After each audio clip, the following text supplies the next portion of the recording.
బలం ఉందని నీ బలం చుట్టూ నువ్వు ఎందుకు భంగపడుతున్నావు? ఒకవేళ దేవుడి మాటలు విని దేవుడి నువ్వు భయభక్తులు కలిగి ఉంటే నీకున్నటువంటి డబ్బుని చూసి ఎందుకు నువ్వు అతిశయపడుతున్నావు? ఇందులో కనబడేందులో ఆది ఈ మానవ జీవితం డబ్బును చూసి ధనమును చూసి వ్యర్థనీగిపోయి గర్వించేస్తున్నాం. అలానే గర్వించడం రాజు. అప్పుడు దేవుడు అన్నాడు, నువ్వు గర్విస్తే గడ్డి వేస్తావన్నాడు. అతి రీతిగా నీ గడ్డి వేస్తావు. దేవుడు మాట వినకపోతే అలాంటి పరిస్థితి. దేవుడు మాట ఏమన్నా వెళ్ళలేదు, సముద్ర మార్గంలో పడిపోయాడు. మరణం పశ్చాత్తాపం.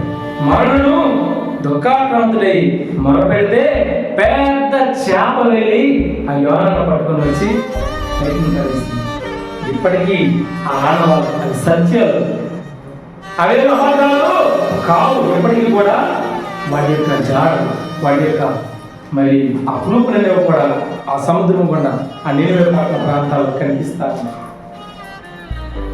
ఎప్పుడైతే దేవుడు అంటున్నాడు, నువ్వెంత ఘోరమైనటువంటి పాల్గొని నువ్వెంత నీ ఏ పరిస్థితుల్లో ఉన్నావు, ఒకవేళ నీ కుటుంబంలో నువ్వు సరిగ్గా ప్రేమించలేకపోతున్నావా, ఒకవేళ నీ ప్రతి ఎదుర్కొన్న వాళ్ళు సమాధానంగా వాళ్ళకు సంతోషంగా మరి సమాధానంగా ఉండలేకపోతున్నావా, ఒకవేళ అలాంటి పరిస్థితుల్లో ఉంటే దేవుడు ఎందుకు భయపడుతుంది, దేవుడు మాట నీకు వాళ్ళకు సమాధానంగా ఉంటే నీకు నిత్యం దేవుని స్తోత్రం. నిజమే పట్టణస్తులు కూడా ఏమయ్యారు తెలుసా? ఎప్పుడైతే యోనా చెప్పాడో చెప్పిన తర్వాత దూరంగా వెళ్ళి ఒక సంవత్సరం కింద కూర్చొని నినివే పట్టణం ఎలా నాశనం అయిపోతుందో చూస్తా ఉన్నాను. అప్పుడు నినివే ప్రకటించాను. ఏం ప్రకటించాలో తెలుసా? ఆ ప్రకటన చూస్తే మనుషులుగా మన శరీరంలో రోమాలు ఇలా ఇలా వేస్తాం.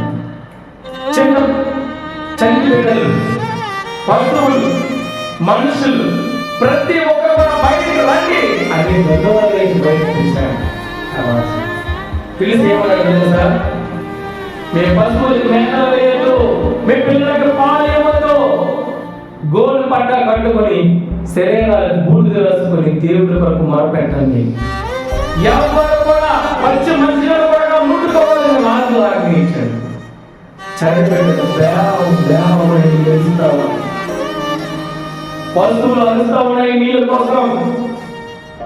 అయినప్పుడు ముట్టద్దు, పచ్చి మంచిలో ఎవరు ముట్టద్దు.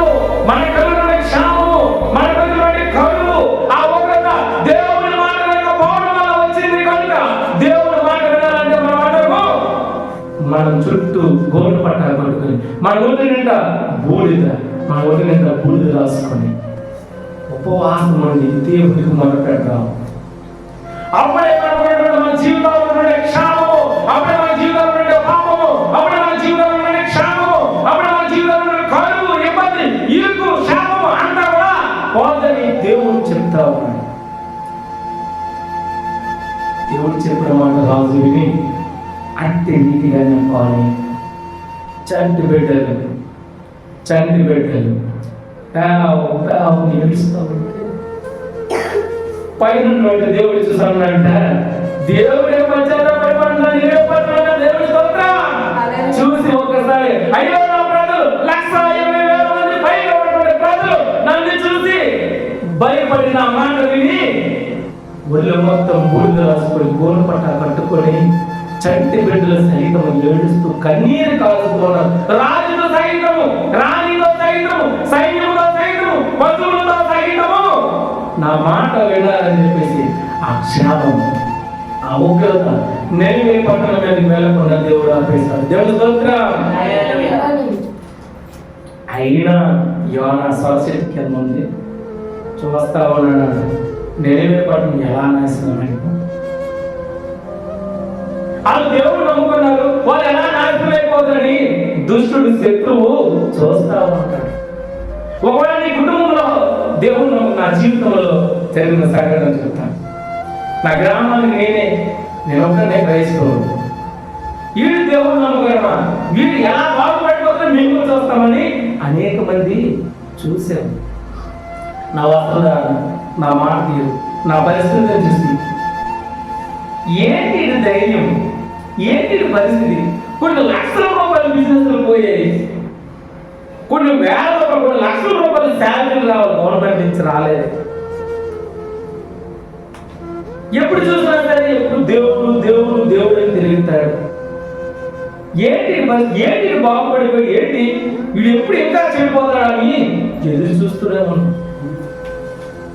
ఏ ఉద్యోగాలు వదిలేశారో అంతకన్నా అద్భుతమైనటువంటి ఉద్యోగం, ₹1,00,000 పైగా వచ్చే ఉద్యోగం ఇస్తే దేవుడు అన్నాడు, నా మాట నువ్వు వింటావా, నువ్వు వెళ్ళి నా పరిచర్య చేయని దేవుడు చెప్పాడు. ఆ మాట పట్టుకొని సేవకులు ప్రారంభించాడు.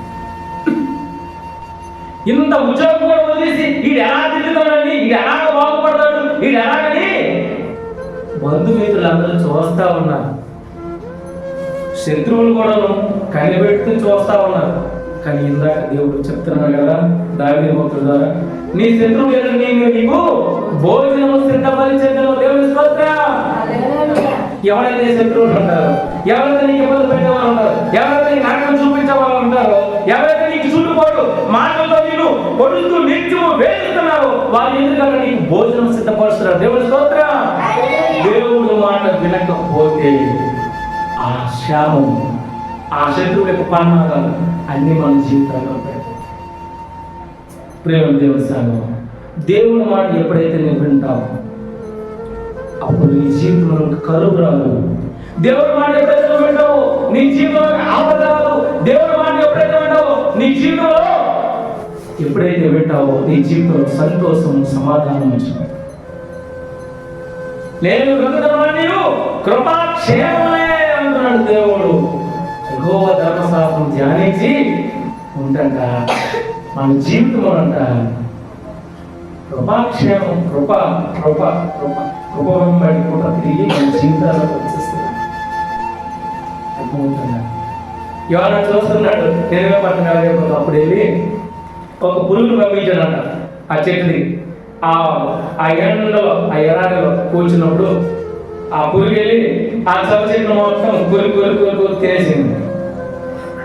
ఆహా, నినివే పట్టణం నాశనం చేస్తున్నాను, నా ఎండలో నేను నా వందలని దర్శించి వెళ్ళిపోదాం అనుకుంటే నువ్వు నాకేం చేస్తావు, నినివే పట్టణం నా ఎదురుగా వాళ్ళు నాశనం చేస్తున్నాను అని నువ్వు చేయలేదు అని కోపం అయిపోతున్నాడట యోనా అనే భక్తుడు. కోపం అయిపోతుంది. ఆ పురుగు నేను ఎప్పుడైతే ఆ చెట్టు కూడా తీసుకున్నాను, ఇదిగో నేను ఎండలో ఉన్నాను, అయినా చెట్టు ఉంది, అయినా ఆ చెట్టు కూడా పురుగు తినేసింది. నాకు నీడ లేదు, ఇటు ఎండే, సరైన గాలి లేదు, తాగడానికి నీరు కూడా లేదు, నువ్వు చెప్తున్న మాట ఎందుకు చేయవు అని ప్రశ్నిస్తున్నాడు యోనా దేవుడు.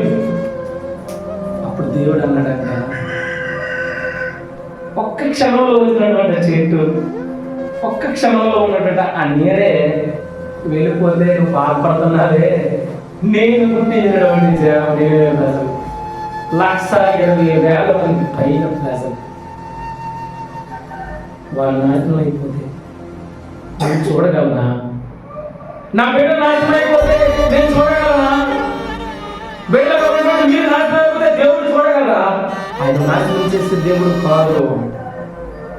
ఆ బిడ్డలు ఏడుస్తూ ఉన్నారు, ప్రజలు గోల పెడతా ఉన్నారు, గుండెలు పడుకుని అయ్యో మేము పాపం చేస్తామే, అయ్యో మేము వారి లేకుండా మా జీవితాలు పాపంలో పడేస్తామే, అయ్యో మా పరిస్థితులు ఘోరంగా అయిపోయాయి, మాకు చెప్పేవారు లేదే, ప్రభువా మమ్మల్ని రక్షించు, మమ్మల్ని క్షమించు అని నా మాట మీద ప్రజలు నేను ఎలా చదువుతానయ్యా యోనా అన్నప్పుడు యోనా మైండ్ దేవుడు తిరిగిపోయింది. దేవుని స్తోత్రం.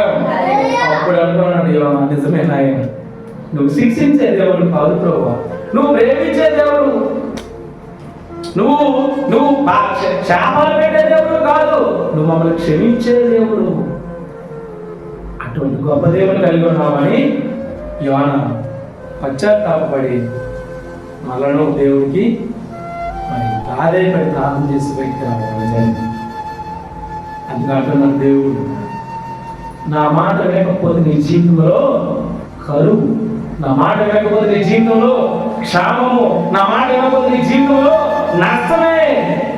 కానీ నన్ను ఎవరైతే నమ్ముకుంటారో, నన్ను ఎవరైతే నమ్ముకుంటారో అలాంటి వారు నేను విడువను, ఎడబాయను అంటున్నాడు దేవుడు. ఎప్పుడు సిగ్గుపడలేదు దేవుడు నన్ను. ఏంటి నా పరిస్థితి ఎలా అయిపోయింది? ఎన్నో ఉద్యోగం వదిలేశాను, ఎన్నో వ్యాపారాలు వదిలేశాము, ఎన్నెన్నో ప్రయత్నాలు చేశాం, కానీ లాస్ట్ దేవుని పరిచర్య కొరకు వచ్చాం కదా.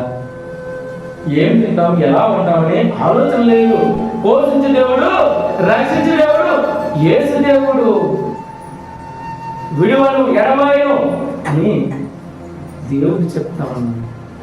దేవుడు అంటున్నాడు, నువ్వు భయపడకు, భయపడకు, భయపడకు, నీకు నేను తోడై ఉన్నాను అని దేవుడు గొప్ప మాట చెప్తున్నాడండి. మానవుడు తనకున్నటువంటి పరిస్థితులను బట్టి టెన్షన్ పడిపోతూ ఉంటాడు. కుటుంబంలో బిడ్డల పరంగా బట్టి ఏవో సమస్యలు వస్తూ ఉంటాయి. దిగులు, ఆ దిగులు ఎలాంటి దిగులు అంటే రెండు మాటలు చెప్పి నేను ముగిస్తాను. ఆ దిగులు ఎలా ఉన్నదంటే బిడ్డల మీద ఉన్నటువంటి దిగులు, ఆ దిగులు ఎలా ఉందంటే కుటుంబం ఏమైపోతుంది దిగులు, ఆ దిగులు ఎలా ఉందంటే వ్యాపారం ఏమైపోతుంది, వ్యవసాయం ఏమైపోతుంది దిగులు పడతా ఉంటాం. కానీ దేవుడు అంటున్నాడు, నువ్వు దిగులు పడకు, జయము, భయపడకు, నేను నీకు తోడై ఉన్నాను అంటున్నాడు దేవుడు.